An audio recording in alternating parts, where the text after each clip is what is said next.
Vais escrever? Lhe perguntou. Sónia ficou pensativa. A questão de como escrever a Nicolas e se seria preciso escrever-lhe era um problema que a atormentava. Agora que ele já era oficial e um herói ferido, não sabia se seria correto da parte dela fazer-se lembrada e aquele compromisso que ele assumira com ela. Não sei. Acho que se ele me escrever, também lhe escrevo, disse ela corando. E não vais ter vergonha de lhe escrever? Sónia sorriu. Não.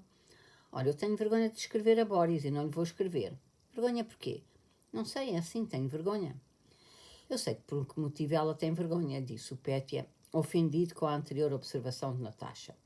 É porque estava apaixonada por aquele gordo de óculos, assim chamava Pétia ao seu homónimo, o novo príncipe Bezukov. E agora está apaixonada por aquele cantor, falava do italiano professor de canto de Natasha. Por isso é que tem vergonha. Pétia, és tão parvo, disse a Natasha.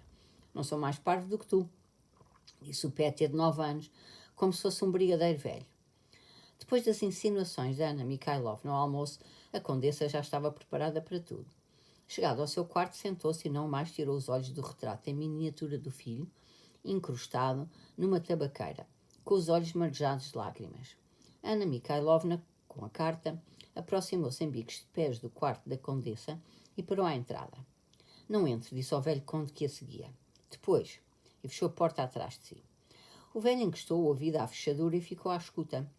Primeiro ouviu o ramerrão de diálogos inócuos, depois apenas a voz da Anna Mikhailovna, lançada num longo discurso, depois um grito, depois um silêncio, depois ambas as vozes em entoações de alegria, depois passos, depois Anna Mikhailovna abriu-lhe a porta.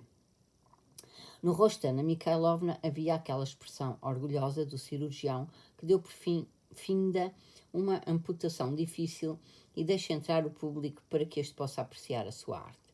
Está feito, disse ela ao conde, apontando com um gesto solene para a condessa, que segurava numa mão a tabaqueira com o retrato e na outra a carta, encostando os lábios ora a um, ora a outro objeto. Ao ver o conde, estendeu-lhe os braços, abraçou-lhe a cabeça calva, voltou a olhar para a carta e para o retrato, e para poder beijá-los de novo, afastou-se docemente de si a cabeça calva. Vera, Natasha, Sónia e Pétia entraram no quarto e deu-se início à leitura. Na carta vinham descritas em breves palavras a campanha e as 2 batalhas em que participara Nikolushka, a sua promoção oficial. Pedia a bênção à mamãe e ao papá e beijava-lhes as mãos. Mandava beijos à Vera, à Natasha e ao Pétia. Eram também mandados cumprimentos a Mr. Schilling, a Madame Soch e à ama. Destacadamente eram mandados beijos para a querida Sónia, que ele amava como antes e de quem se lembrava sempre. Ao ouvir esta parte, Sónia corou de tal maneira que até os olhos se encheram de lágrimas.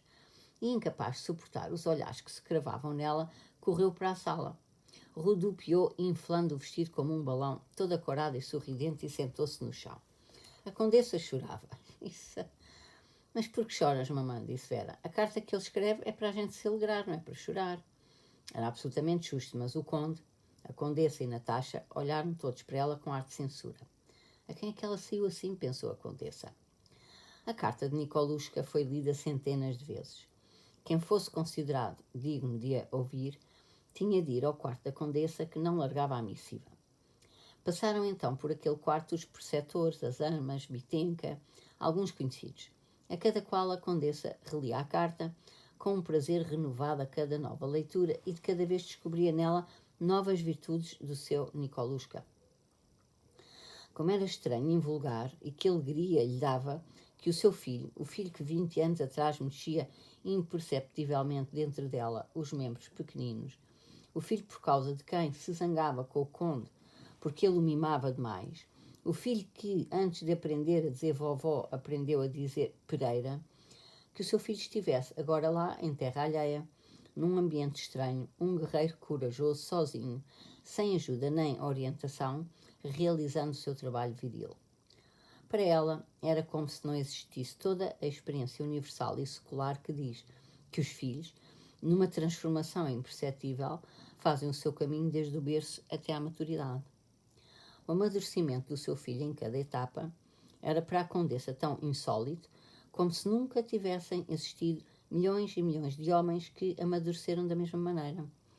Do mesmo modo que não conseguia acreditar, 20 anos atrás, que a criatura pequenina, resguardada logo abaixo do seu coração, viesse a berrar, a mamar-lhe no peito e a balbuciar palavras, agora também não podia acreditar que esta mesma criatura pudesse ser aquele homem forte e corajoso, filho e homem exemplar, a julgar pela carta que escreveu.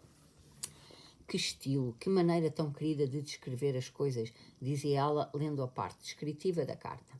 E que alma! Nada sobre si próprio, nada. Fala de um Denisov qualquer, mas ele de certeza que é mais destemido do que eles todos. Sobre os sofrimentos dele não diz nada, que coração. É nisto que reconheço o meu filho. E lembrou-se de todos, não se esqueceu de ninguém.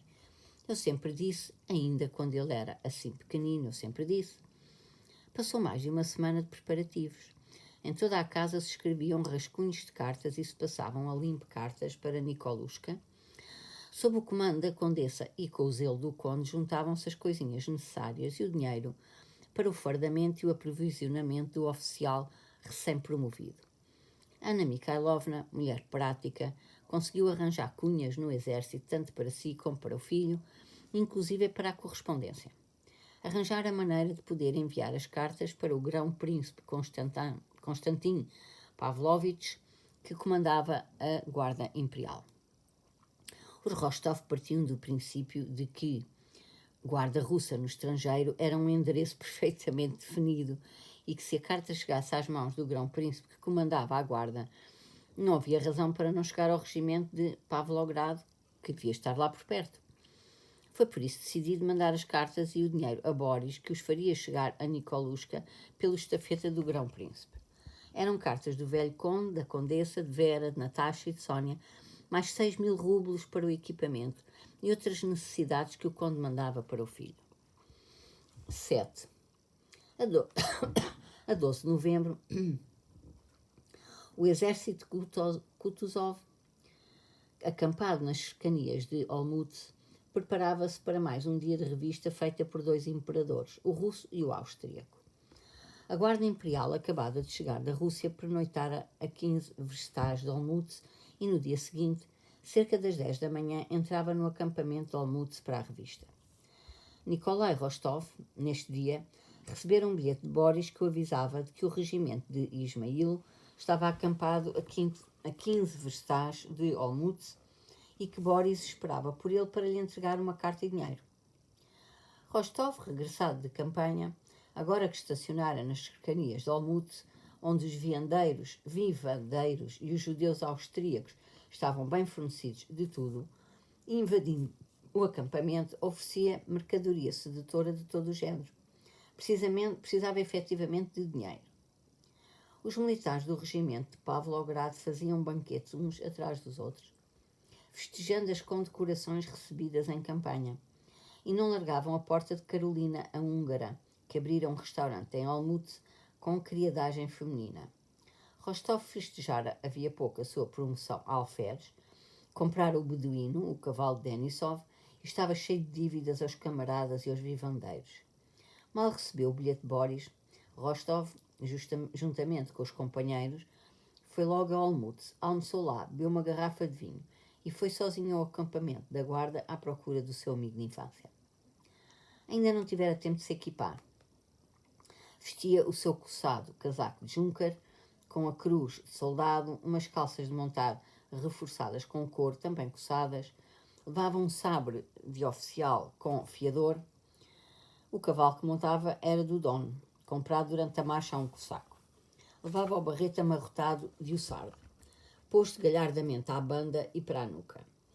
Ao aproximar-se do acampamento do regimento de Ismail, pensava impressionar Boris e todos os seus camaradas da Guarda Imperial com a sua aparência de guerreiro experiente.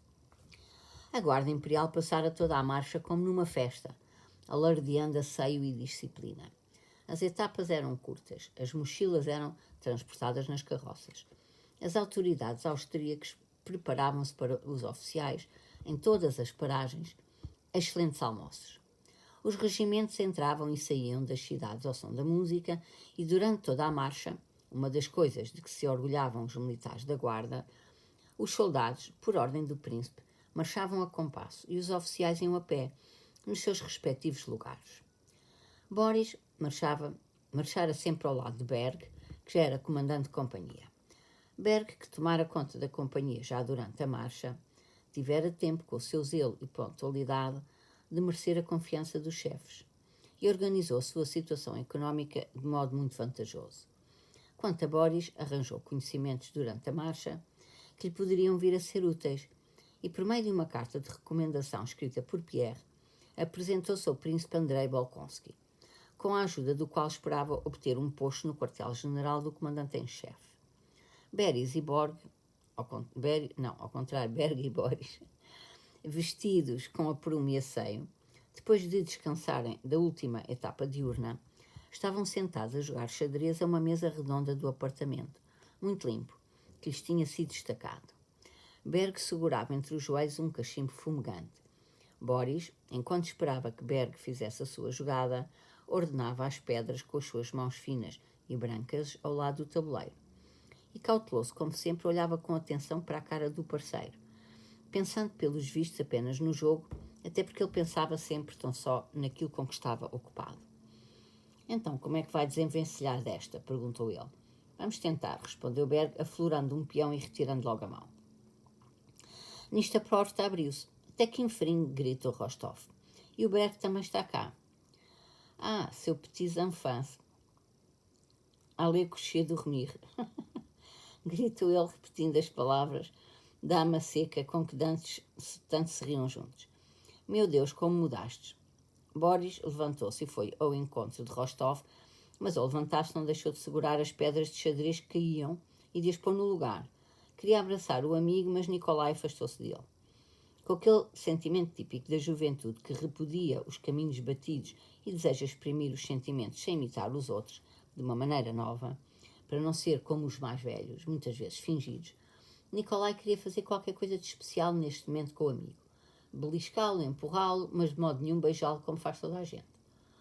Boris, pelo contrário, calma e amigavelmente abraçou e beijou 3 vezes o amigo Rostov. Havia quase meio ano que não se viam.